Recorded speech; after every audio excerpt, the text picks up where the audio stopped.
banyak nggak sih yang berjudi di pasar saham, teman-teman? Nah, karena apa? Karena lagi cukup ramai juga ya yang bilang bahwa di saham kamu judikan uang kamu di saham, seperti itu. Nah, jadi hari ini kita akan coba bahas sedikit mengenai apakah iya banyak. Jadi saya nggak bilang bahwa oh saham itu bukan judi atau saham itu adalah judi. No, no, no, no, no, no. Teman-teman pasti udah tahu semuanya. Teman-teman pasti udah tahu semuanya bahwa saham itu adalah sebuah investasi. Nah, yang sekarang ingin saya bahas ini adalah mengenai apakah banyak orang yang berjudi di saham dan apa ciri-cirinya. Oke, teman-teman, selamat datang di IG Live Galeri Saham. Hari ini kita akan bahas mengenai tindakan-tindakan para trader yang pada dasarnya mungkin teman-teman bisa lihat bahwa tindakan mereka itu mungkin akan lebih banyak ke naifannya daripada kalkulasi ataupun perhitungan resikonya. Jadi kita banyak melihat bahwa dalam beberapa, mungkin teman-teman setahun, 2 tahun di pasar saham, atau mungkin ada yang sampai udah puluhan tahun, kita akan banyak melihat banyak trader itu come and go, teman-teman. Datang dan pergi. Kalau yang datang dan bertahan, itu dikit, teman-teman. Saya bisa bilang seperti itu. Tapi banyak yang datang dan pergi. Kok kayak kasino ya kesannya ya? Teman-teman ke Genting, teman-teman ke Sentosa, datang dan pergi. Nah, kenapa bisa seperti itu, teman-teman? Kenapa banyak fenomena seperti itu? Jadi, banyak orang yang mencoba peruntungan di pasar saham. Dia tidak melihat bahwa pasar saham itu adalah sebuah pasar yang untuk jangka panjang, tapi hanya untuk jangka pendek. Contohnya adalah yang masuk ketika lagi gak sibuk-sibuk amat, lagi pas corona kemarin, atau pas tahun ini misalnya, atau mungkin 5 tahun yang lalu, dan lain sebagainya. Nah, ketika mereka mencoba peruntungan di pasar saham, maka pada dasarnya motif pertama seseorang itu adalah sudah mulai berharap. Oke, berharap. Nah, berharap ini adalah sebuah hal yang bisa cabang dua nih, teman-teman. Berharap ini sebuah peluang, saya coba pelajari, dan saya bisa, saya semakin bagus. Tapi cabang berikutnya adalah berharap ini adalah apa? Berharap ini adalah berharap untung-untungan, siapa tahu hoki. Nah, teman-teman, kira-kira yang pertama dan yang kedua, yang pertama adalah belajar, yang kedua adalah langsung coba-coba. Kira-kira mana yang gambling? Tentu yang langsung coba-coba tanpa belajar, ya enggak? Ketika orang belajar, maka dia mengasah kemampuannya, dia mengasah ilmunya, memperdalam ilmunya, sehingga apa? Dia bisa siap mendapatkan apa yang dia harapkan. Nah, tapi ketika banyak orang yang masuk ke pasar saham tanpa belajar ini tuh sama sekali, gitu ya, tanpa itu sama sekali, itu tentu akan apa? Itu tentu akan membuat segala tindakan yang dia lakukan itu lebih banyak gambling daripada investasi ataupun trading. Teman-teman, investasi ada ilmunya. Dan investasi jangka panjang di saham, perusahaan yang berkualitas, oke? Bukan yang katanya sih berkualitas, tapi faktanya nggak gitu-gitu juga, gitu loh.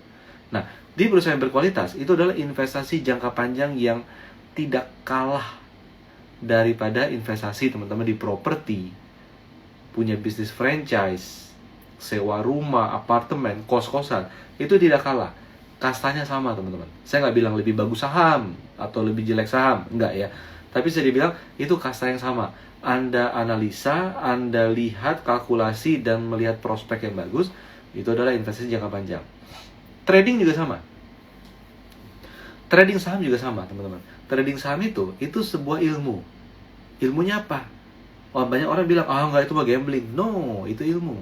Ilmu seperti Anda dagang pakaian, dagang handphone, dagang aksesoris, dagang jam tangan, atau apapun itu.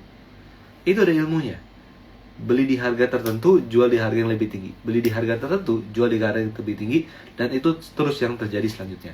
Nah, jadi ketika kita memahami metodenya, maka itu adalah sebuah mekanisme perdagangan normal setara dengan tadi dagang saham, sama seperti dagang pakaian, dagang elektronik, dagang jam tangan, dagang tas branded, dan lain sebagainya. Nah, Yang jadi masalah adalah apa, teman-teman? Yang jadi masalah adalah orang ikut-ikutan dan akhirnya terjebak. Saya mau tanya deh, ada nggak sih dari kita yang di rumah ini, di rumah teman-teman, ada sepeda yang dibeli ketika pandemi, sekarang udah nggak pernah dipakai? Oke? Impulsif membeli sepeda tersebut, itu juga bisa terjadi dengan membeli saham. Ikut-ikutan, lagi ngetren, lagi rame, saya ikutan ah. Nah, ikut-ikutan mungkin masih mending kalau kita membeli barang yang memang bisa kita pakai.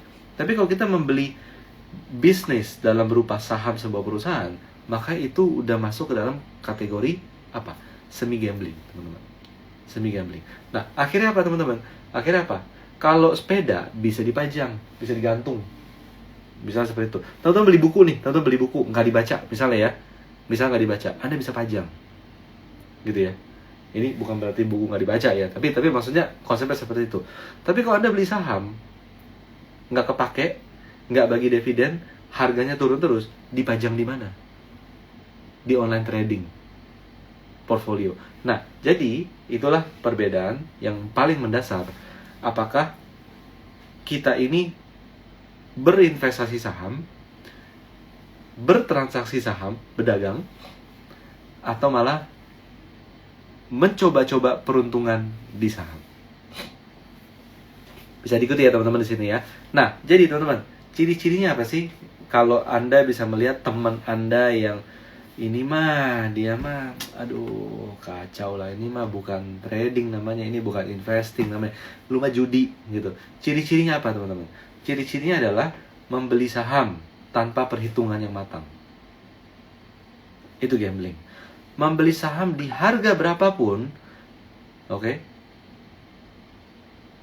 Tapi gue mau cut loss. Tapi hati-hati, coba dilihat. Gue akan cut loss kalau turun 3% dari harga beli. Nah, yang terjadi apa? Di harga berapapun dia hajar beli. Kenapa? Turun 3% gue jual. Itu namanya semi gambling di sana.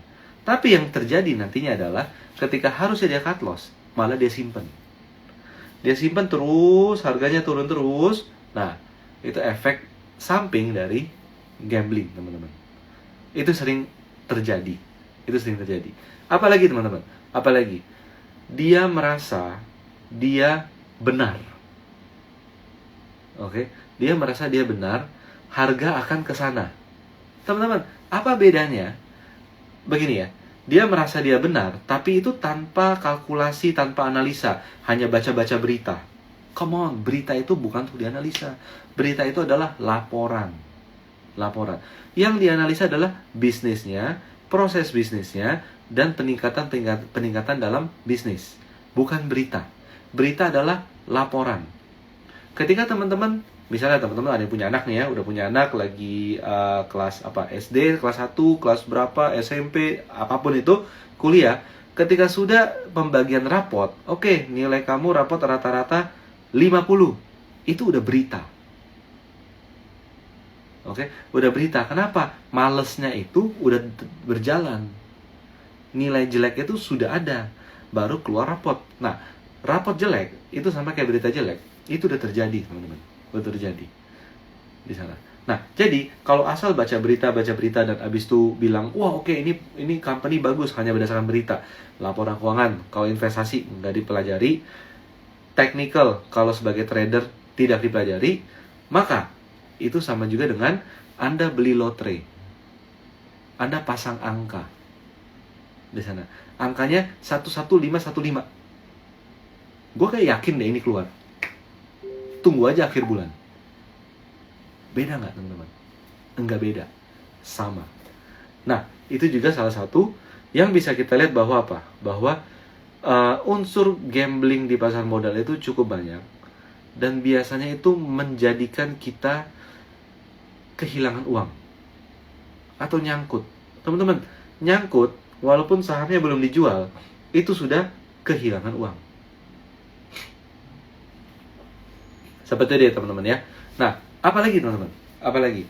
Anda membeli saham yang Anda rasa sudah murah. Tanpa perhitungan. Di sana. Dulu harganya 3.000, sekarang harganya 1.500. Ini udah murah. saya beli. Dari mana tahu harga udah murah? Iya, dulu pernah 1.500, sempat 3.000, sekarang 1.500 lagi. Ya murah dong. Nggak bisa. Company yang sahamnya Anda beli adalah benda hidup, teman-teman. Benda hidup. Mereka ada orangnya di dalamnya. Mereka ada bisnisnya, mereka ada pemasukannya, mereka ada biayanya, mereka ada pengeluarannya. Itu ada benda hidup, teman-teman. Itu nggak beda jauh dengan badan kita. Ada masuk yang kita makan, energi yang kita keluarkan, dan pengeluaran yang kita keluarkan. Kurang lebih seperti itu. Efeknya apa? Badan kita jadi makin gede, atau badan kita jadi makin kecil, atau badan kita tetap sama aja, makin tinggi atau makin pendek. Itu pada dasarnya seperti itu. Nah, di saham itu sama. Nah, jadi kalau kita menganggap bahwa murah dong, dulu 3.000, sekarang 1.500. Nah, kalau itu yang terjadi, kita gambling. Kenapa? Dasarnya nggak jelas. Dasarnya hanya menggunakan harga. Daripada Anda melakukan itu di saham, mendingan Anda dagang beneran. Di sana, dagang beneran. Harga sepeda Brompton dulu 30 juta, sempat 100 juta, sekarang 30 juta lagi. Murah dong. Silakan beli. Kenapa? Value-nya tidak berubah di sana. Tapi belum tentu naik ke 100 juta lagi. Kan seperti itu. Tapi value-nya belum berubah. Tapi kalau saham, beda cerita. Dulu 3.000, sekarang 1.500, bakal balik ke 3.000. Jangan salah. Kalau ternyata dulu 3.000, sekarang 1.500, sekarang itu perusahaannya udah terseok-seok. Oke? Atau misalnya cadangan tambangnya sudah mulai menipis. Atau misalnya apa lagi? Misalnya apa? Produknya sudah mulai tergerus oleh persaingan. Orang udah mulai ke toko sebelah, bukan ke toko dia. Contohnya seperti itu. Dan kita menganggap dulu 3.000, sekarang 1.500 itu murah. Maka teman-teman, itu analisa nggak komplit. Analisa ngasal-ngasalan. Dan itu juga salah satu faktor dari, itu salah satu bentuk dari gambling di pasar modal. Kenapa gambling? Karena gue yakin deh, nanti pasti bagus. Tahu dari mana? Nanti pasti bagus. Tahulah, pokoknya yang ini gue yakin.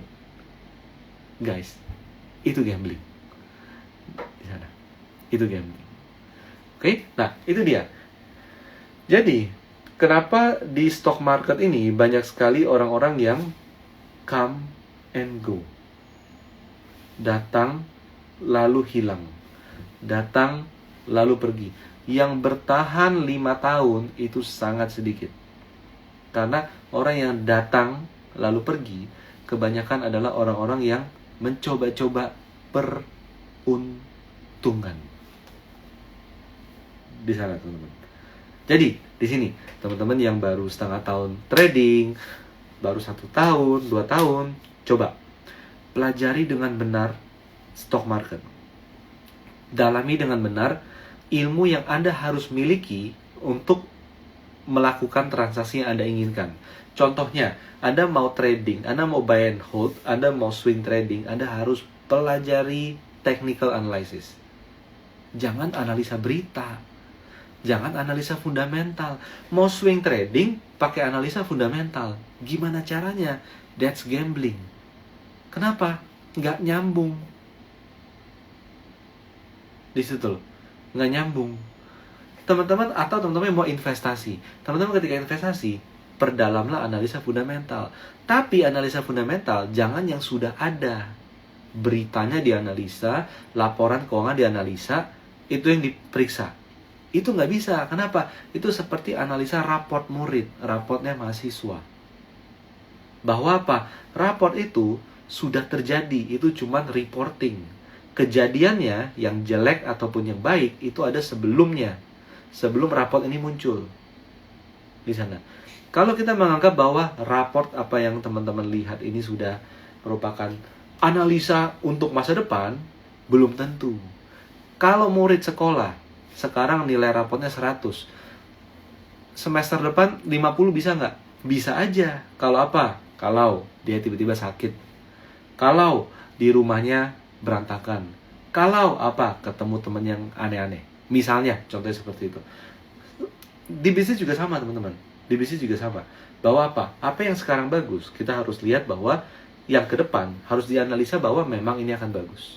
Maka, menganalisa raport yang perlu dilakukan adalah, termasuk financial statement ya, adalah melihat pola tahunan yang berjalan dalam 5 tahun terakhir di sana. Nggak bisa dengan PBV doang, nggak bisa dengan PER doang. Itu nggak bisa, teman-teman. Karena apa?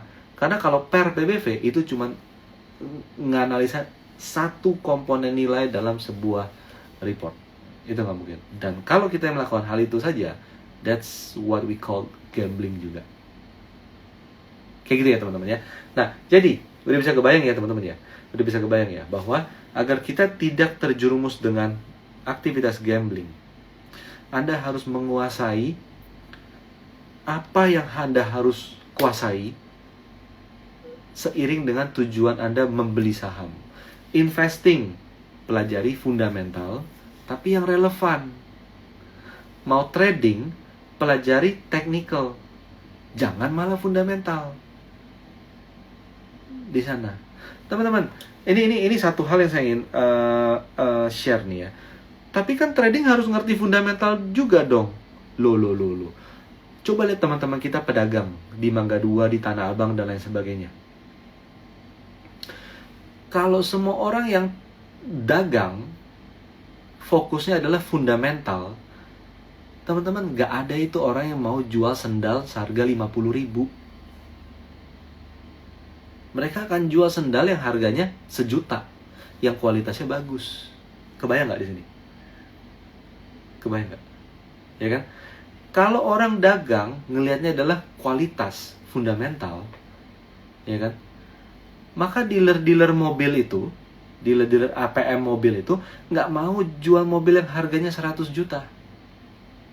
Mereka mau jualnya di harga 1 miliar semua, yang kualitasnya bagus. Masuk akal nggak? Di sana, teman-teman. Oke? Jadi sangat salah kaprah kalau trader, swing trader, dan lain sebagainya, dia menitik beratkan di fundamental. Kalau itu yang terjadi, maka di Indonesia ini nggak ada tuh namanya mobil-mobil murah. Harusnya semuanya yang 1 miliar ke atas. Kalau semua orang berpikir bahwa kualitas itu nomor 1, maka pedagang-pedagang di Tanah Abang, harga barangnya pasti dijual kain-kain ya, kain-kain Hugo Boss semua. Nggak ada tuh kain-kain yang lebih murah, misalnya seperti itu.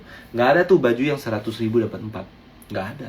Yang ada 100.000 cuma dapat kancing di sana. Nah, teman-teman kebayang di sana. Jadi, investasi, pelajari fundamental, proyeksi ke depannya. Oke. Kalau trading, pelajari di technicalnya. Mungkin teman-teman akan merasa aneh nih. Ini ilmu apa nih? Tapi percayalah, fakta di lapangan adalah seperti itu.